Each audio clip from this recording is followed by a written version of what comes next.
Ya, pemirsa, Afghanistan terus dilanda teror dan kekerasan. Lalu bagaimana peran Indonesia dalam upaya membantu membangun perdamaian negara itu? Dan untuk membahas hal tersebut kita telah terhubung dengan Duta Besar Republik Indonesia untuk Afghanistan Mayor Jenderal TNI Purnawirawan Dr. Insinyur Arif Rahman MD. Selamat malam waktu Indonesia Pak Arif dan selamat petang waktu Kabul, Afghanistan ya. Selamat malam Mas Ya. Arsam dan Mbak Tasya. Selamat malam Pak Arif. Assalamualaikum. Ya, waalaikumsalam Pak Arif. Terima kasih bergabung bersama kami di Nusantara TV. Pak Arif, kita pengen tahu bahwa di Indonesia memang sudah diperintahkan untuk menjadi mediator perdamaian di Afghanistan. Tapi tidak semua masyarakat Indonesia mengetahui sebenarnya latar belakang konflik di Afghanistan itu seperti apa, sehingga Indonesia sangat perlu untuk menjadi mediator perdamaian di Afghanistan, Pak Arif. Baik, Mas Arsam, saya sederhanakan saja ya, bahwa Afghanistan ini mempunyai posisi strategis ya untuk kepentingan dunia. Maka sejak ribuan tahun yang lalu sudah diperebutkan kepentingan itu. Baik utara, selatan, timur, barat ya. Ada yang dari barat bisa Eropa, Inggris berkali-kali datang, Rusia dan Uni Sovietnya, kemudian dari yang jauh dari Amerika juga datang ke sini, dan belum bagaimana konflik di regionalnya dengan tetangga-tetangganya yang ada di sekitar sini, karena memang sangat strategis ya. Ada cerita atau teori mengatakan kalau mau menguasai dunia dulu kan menguasai Asia Tengah atau Asia Selatan ya. Kamu mau menguasai Asia Selatan atau Tengah, kuasai Afghanistan yang ada di tengah-tengah persilangan ya. Persilangan inilah yang disebut dengan posisi silang. Seperti Indonesia juga, jadi akan diperebutkan banyak hal. Kita juga mengalami proses 350 tahun lebih ya untuk memposisikan diri yang akhirnya merdeka juga. Tetapi kita harus jaga ini persatuan dan kesatuan kita sehingga tidak terganggu. Nah, proses di Afghanistan ini sebenarnya sejak mereka merdeka 1919 ya, 101 tahun yang lalu, pada umurnya 60 tahun sudah terjegal ya dengan kepentingan-kepentingan dari berbagai pihak, yang sehingga 40 tahun selama ini mereka mengalami konflik yang berkepanjangan. Yang sampai sekarang ini sulit ya, dan menjadi apa yang disebut dengan perang proxy war atau perebutan kepentingan.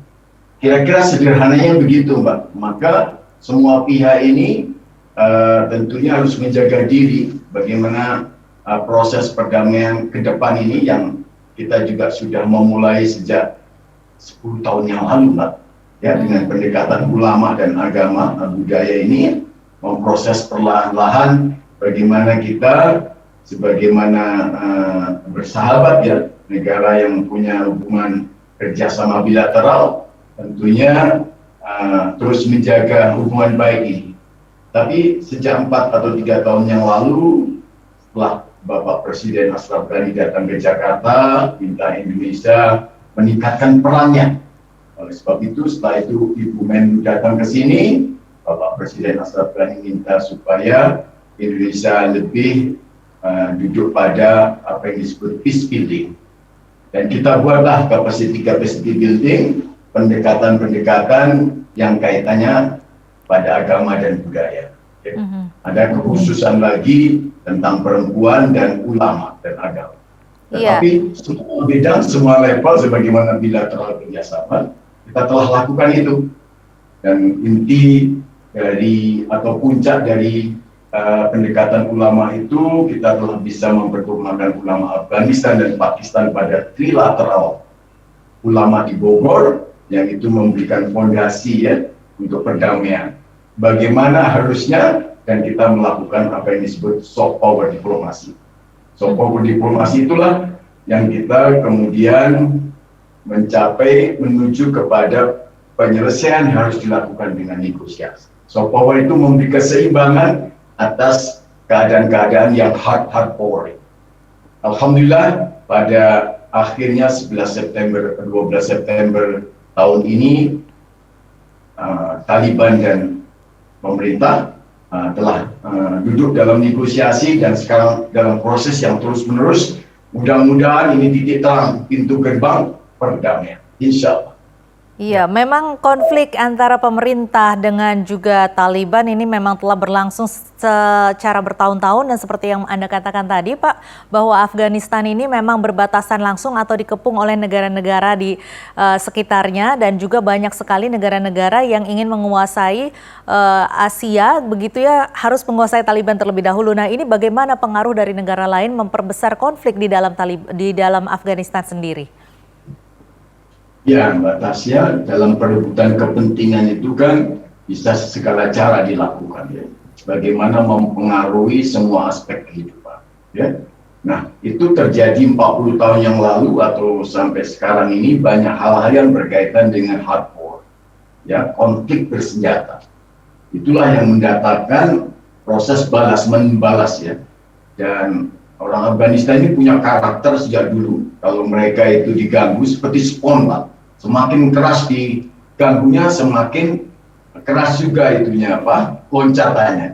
Nah, ini yang kemudian mungkin juga menambah sulitnya, ya, persoalan-persoalan, walaupun sampai sekarang juga negosiasi setelah berlangsung, tindakan kekerasan itu masih juga terlihat.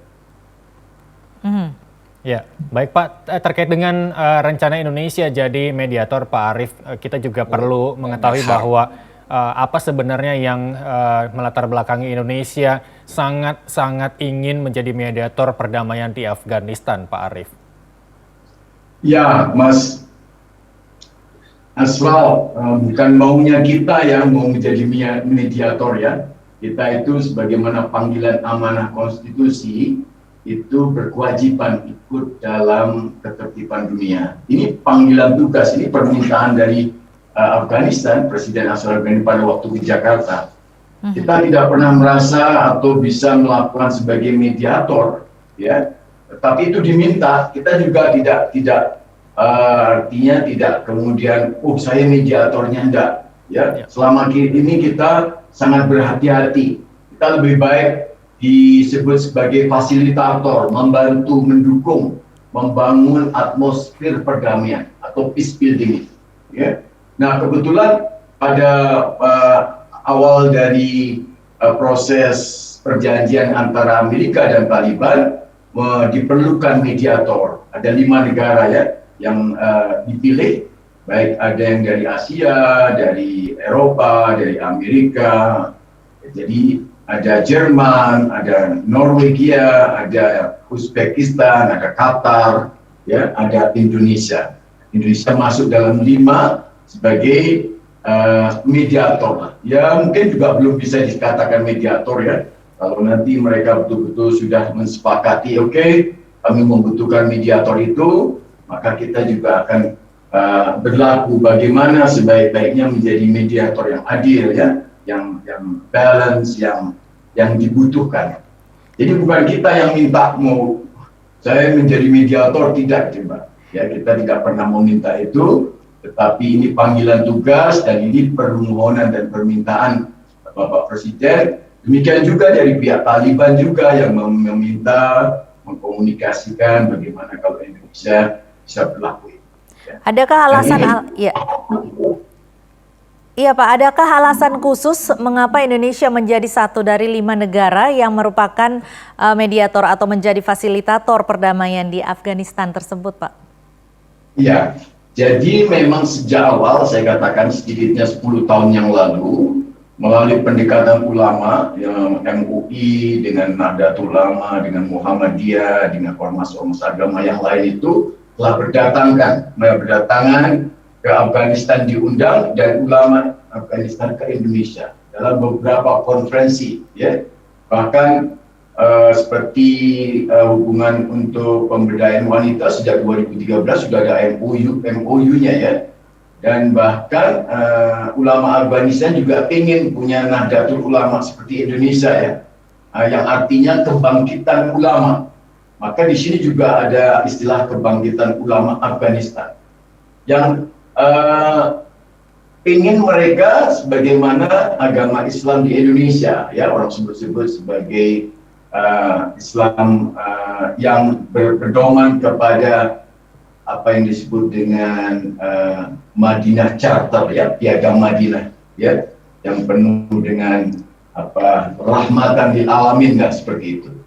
Nah itulah Mbak sejarahnya. Jadi sejak awal Indonesia terlibat, sehingga ya kemudian ya saya tidak tahu juga kenapa dipilih, mungkin diantaranya seperti itu. Baik, Pak Arief, kemudian ketika Anda menyebutkan bahwa ini dilakukan dengan pendekatan ulama begitu, kemudian akan timbul tanda tanya seberapa optimis dan kemudian metode apa yang ditawarkan Indonesia ketika Indonesia menggunakan metode pendekatan ulama yang berhasil untuk menjadi metode perdamaian di Afghanistan, Pak Arief?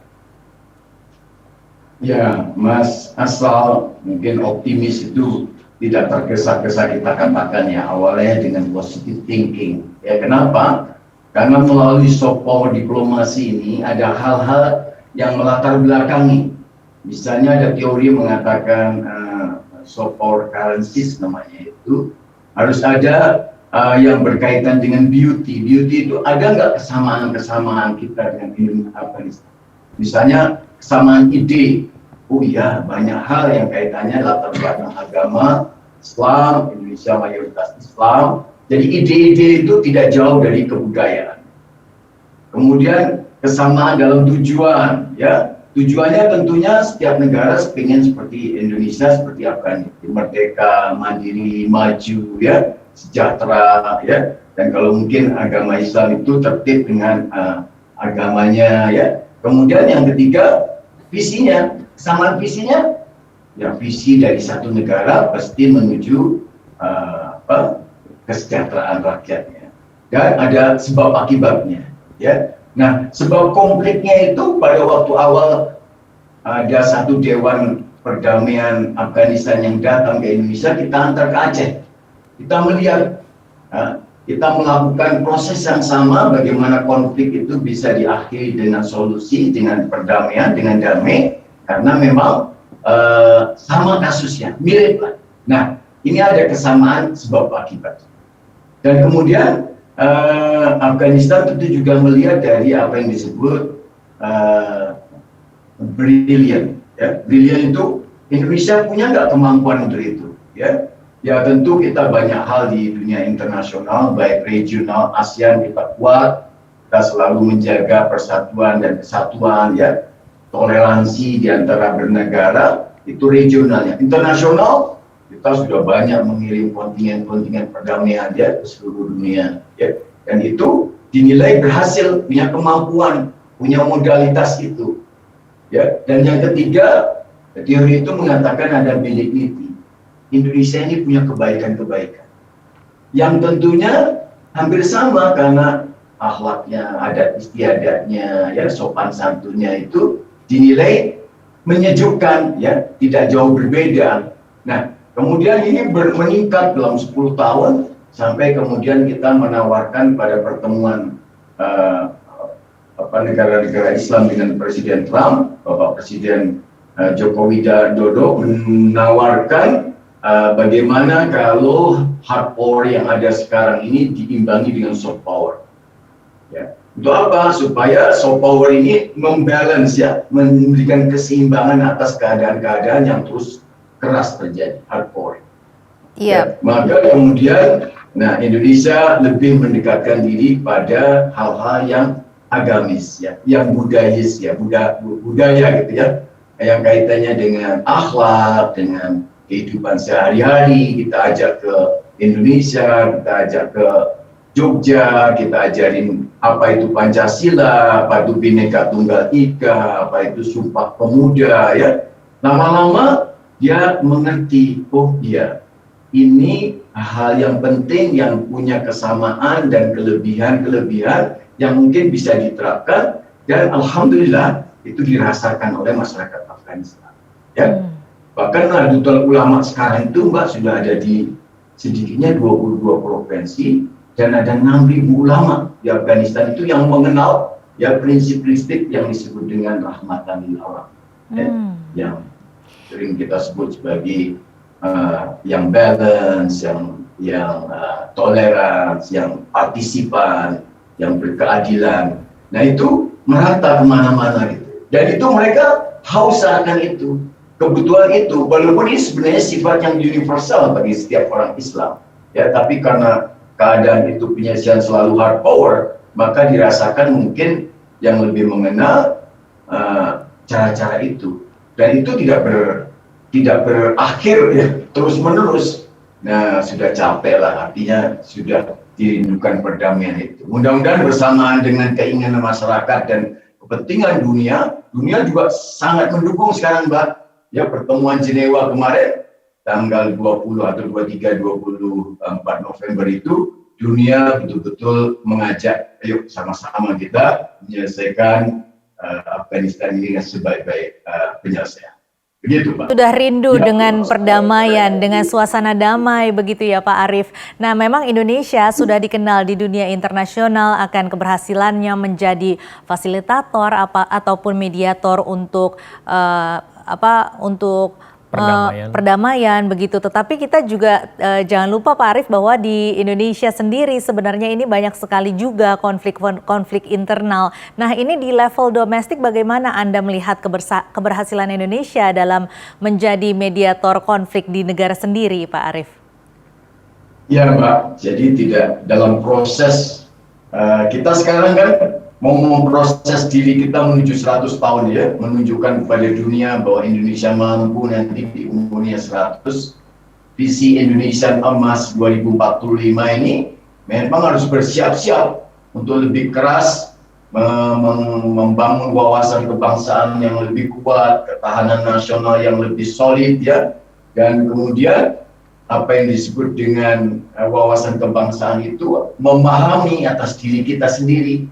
Ya, memahami atas lingkungan yang berkembang, keadaan-keadaan yang terus, ya. Ini kan dunia diancam dengan pandemi. Pandemi ini kan nanti berakses dengan resesi ekonomi, ya. Belum dengan climate change, ya. Dan Indonesia yang ring of fire-nya itu melingkari Indonesia ini, yang akan terus-menerus, ya. Dengan adanya volcanoes ini akan membuat cuaca begitu berubahnya. Kehidupan sosial budaya juga akan terpengaruh, ya. Dan itu kalau tidak disadari dan kita memahami betul bahwa ini adalah keadaan-keadaan yang memang harus dihadapi, terutama anak-anak muda kita, ya, generasi muda ini. 25 tahun nanti kita akan menjalani proses yang akan menjadi lebih berat kalau kita tidak memahami ini. Baik. Ya.